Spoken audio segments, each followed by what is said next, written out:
Welcome to another episode of Review Overview. Last time I checked out the original Spider-Man trilogy, and now it's time to look at the more recent Spider-Man movie, starting with Mark Webb's The Amazing Spider-Man from 2012. A complete reboot, right down to the origin story, Amazing Spider-Man starred Andrew Garfield as Peter Parker, as we see him once again get bitten by a radioactive spider, unwittingly ignore the man who eventually gets Uncle Ben killed, and fight another silly looking villain. $200 million well spent. Again. Yeah, it's a little weird to watch a movie take yet another stab at that most well-known of superhero origin stories. That said, it's done pretty well here. Martin Sheen is a much more charismatic Uncle Ben, so when Peter is mean to him and eventually loses him for good, it's a powerful moment, and you understand Peter's motivation for becoming Spider-Man. The high school stuff is pretty good, especially since we finally get a decent interpretation of Gwen Stacy, thanks to Emma Stone instead of that weird switcheroo Sam Raimi did where MJ is reenacting Gwen Stacy's scenes. Unlike the awful Gwen Stacy we were given in Spider-Man 3, Emma Stone's take on the character is smart, charming, and much more than just another damsel in distress. As for Andrew Garfield, his Peter Parker is book smart, like Tobey Maguire's take on the character, but also a genius inventor as he puts together the web shooters himself using Norman Osborn's company's technology. Isn't it weird how Peter making the web shooters himself is actually closer to the comics, but him having like the web in his veins actually kinda makes more sense? The problem with both Andrew Garfield and Emma Stone is they're never really convincing as high school students. Not at all actually, especially by the next movie. They're both terrific as their respective characters and there's chemistry between them, but just look at this scene. It's like two adults in teenager cosplay. The villain in this film is none other than the Lizard, played by Rhys Ifans. Dr. Kurt Connors is usually one of the more tragic Spider-Man villains in that he's a scientist, a friend of Peter Parker, and a decent guy who means well until he becomes cursed by his own experiment. In this film, he becomes the Lizard while trying to grow his arm back. Unfortunately, he's not really a better villain than Willem Dafoe's Goblin. Actually, he's probably worse, in that he's completely forgettable. And apart from this fight during possibly the best Stan Lee cameo to date, the Spider-Man Lizard confrontations are also kind of forgettable. Rhys Ifans is fine, it's just that when the Lizard goes all CGI, he becomes a boring, generic monster. Plus, he looks nothing like the Lizard, who usually has more of a crocodile-style look to him.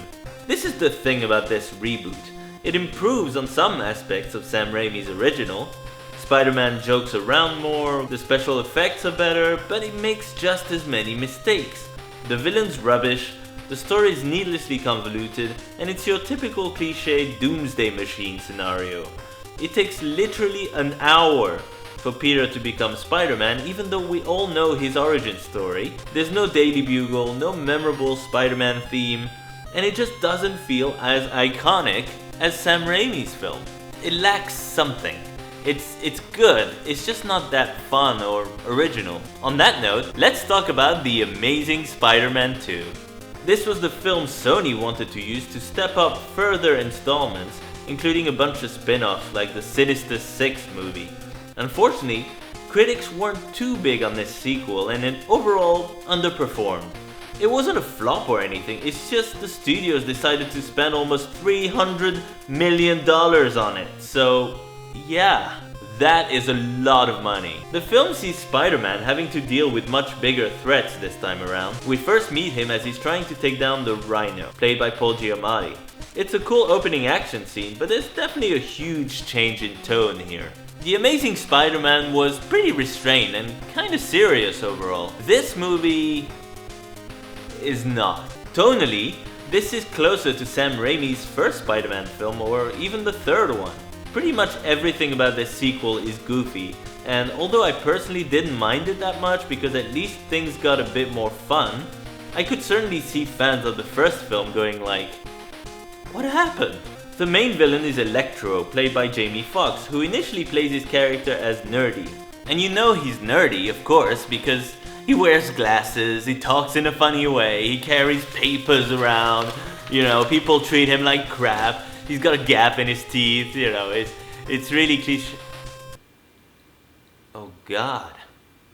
I think Jamie Foxx gives an okay performance actually. I kinda like that he was playing against type because you'd never imagine someone as cool as Jamie Foxx playing such a dweeb.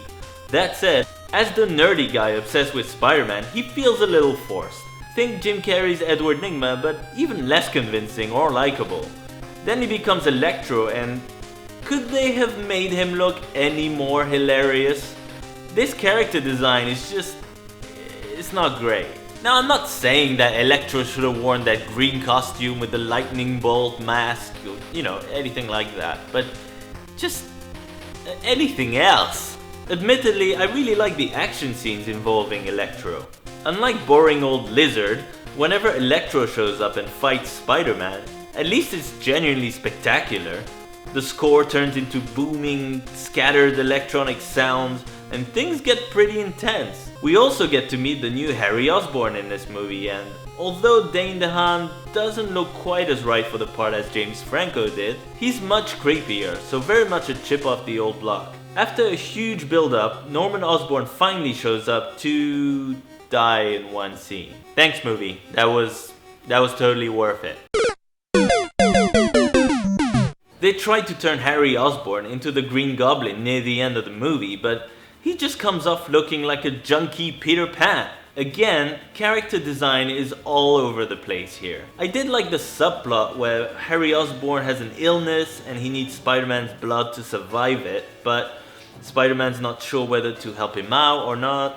Frankly, complaints aside, as silly as this film gets, there's quite a bit I liked about it. Andrew Garfield really comes into his own as Spider-Man, cracking jokes as he takes down baddies, treating random people like human beings instead of just nameless victims. The way in which Spider-Man tries desperately to help Electro out when the cops are ready to take him down shows that Spider-Man genuinely cares about people, and that's a key element of the character you don't see enough of. The relationship between Peter Parker and Gwen Stacy is nothing short of adorable, so when the inevitable downer ending happens, it does have some weight to it.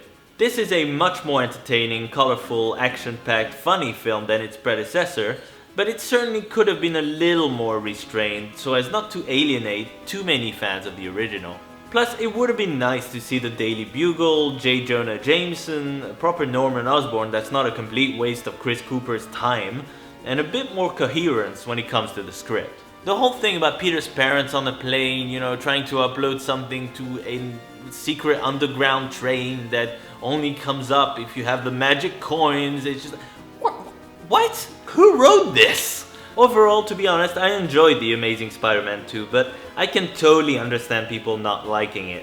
It's a bit of a mess, and it's much too silly for its own good at times. I enjoyed the first Spider-Man and The Amazing Spider-Man movies, even the worst of the bunch, Spider-Man 3, but Spider-Man 2 just made the best use of the Spider-Man characters. The action sequences were spectacular, and the whole thing had the right tone. Spider-Man 2 is still my number one.